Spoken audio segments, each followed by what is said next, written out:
been a favorite amongst motorcycle enthusiasts who are looking for a fast, comfortable yet reliable product. Thanks to the changes that the Euro 4 emission norms demanded, Kawasaki has made use of this opportunity to revamp and bring to us this, the new Ninja 650. Welcome to CredR people, and let's find out if this is the best ever Ninja 650 till date. This version of the Ninja 650 is not an all-new model, but a lot has changed. It dropped all the bulbous design and now looks in sync with the Ninja philosophy with the ZX-10R inspired styling. At one glance, it looks far better than its predecessor. The new twin headlamps, new fairing design, new tail lamp, new windscreen and new alloy wheels make the motorcycle stand apart from the older version. It's even less taller with 1135 mm of height, coming down from 1180 mm. The exhaust though is a similar looking underseat unit and even sounds familiar.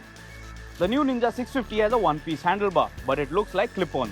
The new instrument console has an analog tachometer and a digital display to show you data such as gear position, gear shift light, fuel gauge, time, odometer, trip meter, fuel efficiency, engine temperature and speed. You can set the shift light to your taste, and even the tachometer needle changes color as you rev the engine. A couple of telltale lights are seen to the left of the tachometer.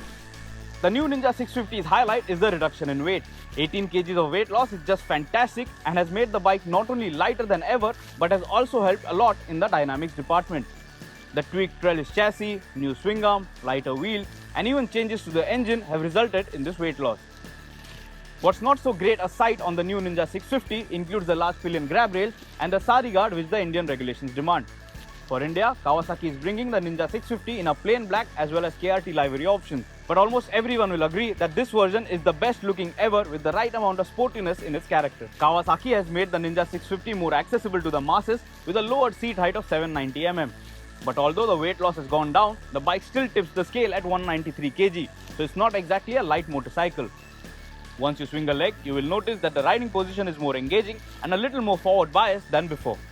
The handlebars have been lowered by 42 mm and the foot pegs have been lowered by 15 mm and also forward by 60 mm, keeping the riding position very comfortable yet sporty. Another welcome change is the new fuel tank design, which allows you to crouch much better than the older version when on high speed. For the pillion though, the older bike was a bit more comfortable in the seating department, we think. But who cares? The rider is going to have much more fun than ever now. Also, do not consider sporty to mean too much weight on your wrist. Things are almost ideal on this bike here.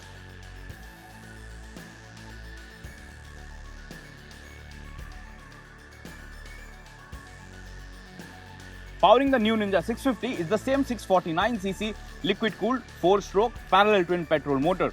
But to meet the new emission norms, a lot has changed, which includes new fuel injectors, new throttle bodies, revised intake ports, modified camshaft, new airbox, and a shorter exhaust pipe. Kawasaki claims that all of this has resulted in making the motorcycle much more easier to ride in almost every situation.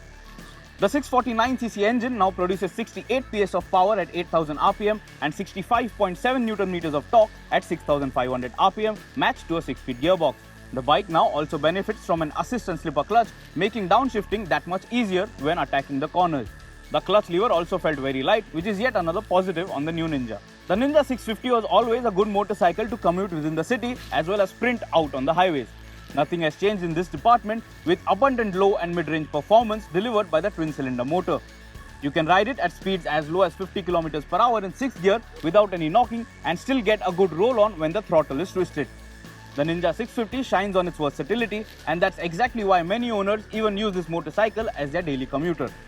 The bike has lost power marginally, but then it has lost a significant amount of weight as well. So the new Ninja 650 does feel fast, bringing up 100 km per hour on the speedo in 4.65 seconds and has a top whack of 212 km per hour.